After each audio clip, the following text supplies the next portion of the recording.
رسانه پشت پرده در یوتیوب با احترام تقدیم.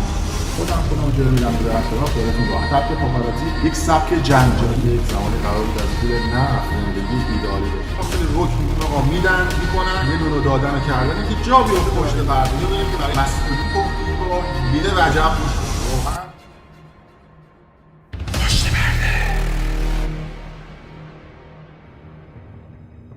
مخاطبین از رسانه پشت پرده، سلام. بنده امین فردین، خوشحالم که به همراه تیمم بار دیگه با یک برنامه پشت پرده دیگه با شما هستیم. امروز میخوایم راجع به کلاهبرداری بانک‌ها با شما صحبت بکنیم.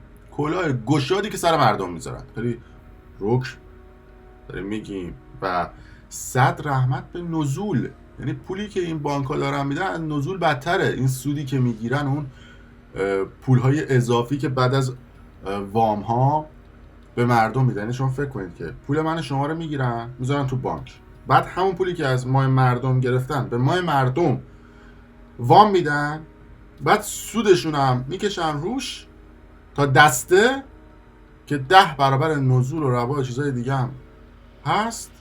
بعدش هم اگر پرداخت نکنی میان اموالتو مصادره میکنن، هر چی داری رو مصادره میکنن. امروز میخوام یک گزارش براتون پخش کنیم که مال یکی از همکاران سابق من در صدا و سیمای کرمانشاه هستش، صابر چهری، که جدیداً مستندهای جنجالی خوبی هم ساخته. راجع به واحدهای تولیدی صحبت میکنه. اینو هم بگم که این مستند وقتی ساخت پخش کرد، یه سری آدم مفتخور که مسئولیت دارن در این سیستم و یک سری آدم نمیدونم چی بگم که منافعشون درگیر هستش اومدن و تهدیدش کردن در کرمانشاه. و کلا سیستم همینه دیگه. اگه شخصی بخواد افشاگری بکنه واقعیت رو بگه، عده دیگه میان تهدیدش میکنن، چون اونها با پول حرام و پول دزدی هر کاری که دوست داشتن کردن و قدرت هم به دست آورد. اما بریم راجع به این گزارش صحبت بکنیم. واحدهای تولیدی برای اینکه راه بیفتن، قربون شدم که الان هم که راه نمیفتن تو ایران، یعنی اینقدر وضعیت اقتصادی داغون شده، با بدبختی میتونه یه واحد تولیدی راه بندازه. میرن پاچه خالی بانکو میکنن و تخم مرغ فلان مسئول رو میمارن و تخم مرغ استاندار و فلان و بهمان رو میمارن و شرکای صنعتی که بهشون یه مجوز بدن، یه وام بدن که یه واحد تولیدی را بندازن که خیر سرشون یه عده رو بردارن ببرن سر کار یه شهرستانا. وام میگیرن مثلا برای واحد تولیدی 1 میلیارد تومان که یه بیزینس را بندازن. بعد چقدر بعد پس بدن؟ به جای 1 میلیارد تومانی که پول وام بوده، بعد مثلا 3 میلیارد پس بدن، 2-3 برابر اون پولی که گرفتن. اگه این اسمش نزول نیست، روا نیست، چیه؟ هم خفه خون گرفتن توی اون مملکت که راجع به این سودای بانکی صحبت بکنه. وام ازدواج ساده رو هم نمیدونم، بعد یارو مرتیکه که مثلا من 2 ریال سواد نداره، چون رانت و لابی داره میلیارد وام میگیره فرار میکنه میره. ولی مردم عادی که میخوان یه وام کوچولو بگیرن حتی برای ازدواجشون هم به زور میتونن بگیرن، اون رو ضامن بیاره چیزای دیگه. خلاصه از بحث خارج نشیم. وامو میگیرن که این کارگاه تولیدی رو راه بندازن. حالا کارگاه تولیدی رو میخوان راه بندازن، کمابیش میرن جلو و حالا جست و گریخته کار میکنن. بعضیشون هم حالا سعی میکنن که وام ها رو پس بدن. بعد یه مدت بانک میگه که من بهت 1 میلیارد دادم، بعد 3 میلیارد پس بدی. علاوه بر اینکه اون واحد تولیدی 3 میلیارد رو پس میدن، باز بانک میاد دست میذاره رو واحد تولیدی، میگه هنوز پول من برنگردوندی. یعنی سر اون کارخونه دارا رو هم کلاه میذاره. بعد شما میگید مگه میشه؟ خب پول داده، امضا کرده، حساب کرده، تصفیه کرده، رفته. نه عزیز من، یعنی شما تصفیه هم میکنید، بانک دوباره میاد کارخونه شما رو از شما میگیره.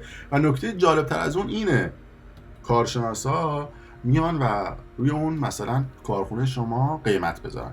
کارخونه‌تون 1 میلیارد میارزه، میان میگن که نه کارخونه‌تون 1 میلیارد نمیارزه، 100 میلیون میارزه. امضا هم میکنن، بانک هم میگه حرف کارشناس سند، 100 میلیون دست میذاره، کارخونه رو ازت میگیره. حرف هم بزنی میکنن تو گونی میبرن، انگ نمیدونم ضد انقلاب و چیزای دیگه هم بهت میبندن. تهش در میاد که همون کارشناسا خودشون دل و دزدن و خودشون رفتن شرکت‌های سوری به اسم پسرخاله و پسرعمشون ثبت کردن، بدون مزایده میان کارخونه 1 میلیاردی رو 100 میلیون میخرن، یه وام و رشوه‌ای هم حالا به جای مختلف میدن، خودشون دست میزنن رو کارخونه ها. و یکی دوتا هم نیستن، ماشاءالله الا ماشاءالله برو بالا. این توضیحات بود که من راجع به این شرکت‌های تولیدی دیدم که توی فقط استان کرمانشاه و چند تا استان دیگه داره اتفاق میفته. ببین دزدی تو روز روشن، دیگه از این بهتر نمیتونم بگم. ببینید این گزارش. برای کارگران و مالک این واحد صنعتی حالا لحظه‌ای پر اضطراب و حیاتی است. از طرفی بانک برای تصرف این واحد اقدامات قانونی را انجام داده. همه چیز احتمالاً شبیه یک روال عادی و عادلانه است. برای من اما این ماجرا سرنخ یک معضل بزرگ و فراگیر در عرصه تولید کشور است. مدیران واحد غرب کیمیا حرفهای جالبی برای گفتن داشتند. آنها سال 81 400 میلیون تومان تسهیلات دریافت می کنند. 5 سال بعد و کمی دیرتر از مهلت قانونی اصل و سود وام را پرداخت می کنند. این پرداخت را اسناد بانک هم تایید می کند. اجراییه رفته توی اداره ثبت اسناد و اونجا اعلام شده که اصلا شرکت مبلغی پرداخت نکرده. اما چند سال بعد بانک واحد تولیدی را به نام خود سند می کند و سپس می فروشد. آمدن کارخانه سند زدن، فروختن، 10 بار نامه فرستادم که آقا اگر من بدهکارم به من اعلام بکن. هم پول ازم گرفتن هم مال ما بردن. حقیقتش در کانون کارشناسان رسمی دادگستری فهمیدیم که این ماجرا منحصر به یک واحد صنعتی نیست. تو با جریمه هم پرداخت کرد. درست میگم؟ یعنی جریمه تیر کردم پرداخت کرد. ما گفته آقا دیگه تموم شد. ما واگذار کردم رفتم. دیر آمدیم.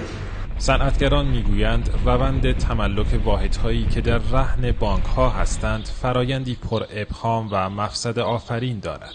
فقط این مخزنات هر کدومش 2 تا 3 میلیارد تومان قیمت گذاری شده. بعد این کارخونه کلاً چه تجهیزات چه ارزش و عیان 2 میلیارد و 300 میلیون تومان به فروش رفت. در ارزش کارخونه هولوش 100 میلیارد تومانه.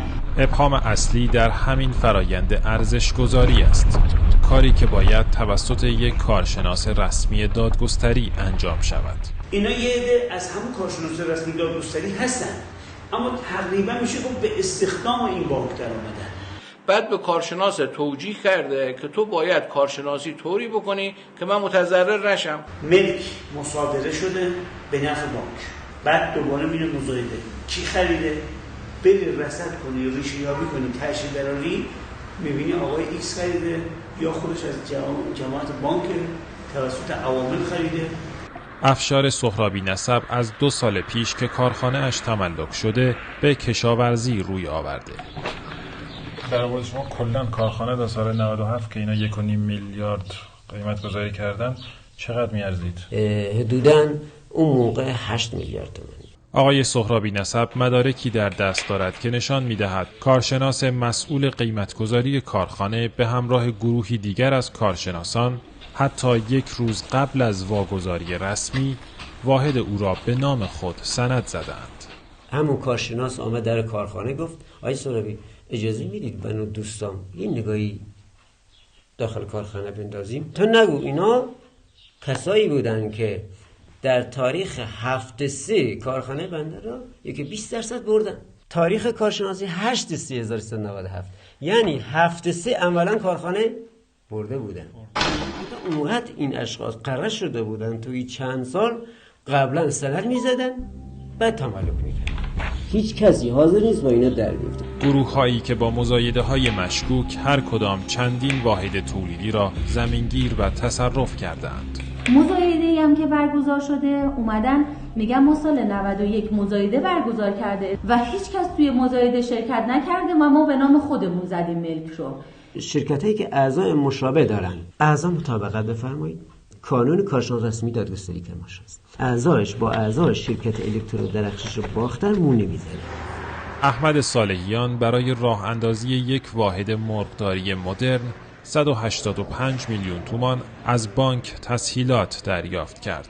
مزایده رو به شما اطلاع دادن؟ نه، بعدها دانستم از خود خریدار. نه تنهایی تر بیاین نشان میدم حدود 4-5 تا تر همینا خریدن. حتما باندهایی هست دارن استفاده میکنن، حتما رانتهایی هست. بررسی‌های خبرگزاری صدا و سیما نشان می‌دهد مالکان جدید واحدهای تملک شده معمولاً واحد را از تجهیزات قبلی تخلیه می‌کنند تا به بهانه راه اندازی کارخانه تسهیلات سنگین جدیدی دریافت کنند. میگن اینجا تخلیه کردن. الان مالکش کیه؟ مالکش هر کی هست نمیذارم شما بگید. ما که شما نمیذارم. تولید دارین شما اینجا؟ هر کاری انجام هرچند رد پای باندهای متخلف در این ماجرا آشکار است، اما شاید پاسخگویی بانک ها می توانست از ابهامات موضوع بکاهد. عرض خورده آمده، من خونه دل خوردم آمده، بغض میگیرتم وقتی میام میبینم اینجوری میشه. واحدهای تصرف شده معمولاً دیگر هیچگاه به چرخه تولید باز نمیگردند. که اگر با اینها یک تعاملی میشد، یک مراعاتی میشد، مطمئنا الان فعال بودن و تعداد زیادی از مردم این شهر سر کار بودن. در اتاق بازرگانی کرمانشاه به موارد متعدد دیگری برخورد کردیم. واحد آقای خمیسی که بانک برد گفت آقا اینقدرم به بکاری، یعنی 1 میلیارد و همش حساب کردیم 300-400 میلیون با آقای خمیسی داده، 8 میلیارد ازش گرفتیم. خود اصلا به هیچ باز دست اصلاش بر نمیداره. فعالان اقتصادی برای حل این چالش 2 پیشنهاد مشخص دارند: منطقی شدن نرخ سود تسهیلات و شفافیت نحوه محاسبه سود و جریمه و اصلاح قوانین برای بستن راهکارهای شبه قانونی گروه‌های متخلف. تا زمانی که این اتفاقها نیفتد، هر روز باید شاهد حسرت تولید کنندگانی بود که پشت دیوارهای شبه قانونی کارخانه از دست رفته خود را تماشا می کنند. یعنی آدم پراش میریزه. گذاشته دیدید و خیلی راحت شیک دست میزنن کارخانه‌های مردم، میدزدن، میبرن، سودای بانکی عجیب و غریب. هیچ کسی هم صحبت نمی‌کنه. تو رسانه‌ام یه عده‌شون خفه خون گرفتن، چون همین آدمایی که قدرت دارن، پول دارن، اینا رسانه‌ها رو هم میخرن دیگه. رسانه‌ها هم خفه میشن و راجع به این موضوع صحبت نمی‌کنن، اینا راجع به چیزای دیگه. اما در صورت مرسی که تا این لحظه با ما همراه بودید. امیدوارم که اتفاقات خوبی بیفته و مملکت از این وضعیت رهایی پیدا کنه. الان بعید میدونم با این قیمت یورو و دلار که هر ثانیه داره میره بالا، من موندم که مسئولین کی میخوان جلوشو بگیرن. مرسی تا این لحظه با ما رسانه ما همراه بودید. اگر دوست داشتید ویدیو رو به اشتراک بذارید، این دل دزدا رو بشناسن، و اگر هم دوست داشتید کامنت بذارید، لایک بکنید و کانال یوتیوب برنامه پشت پرده رو سابسکرایب کنید.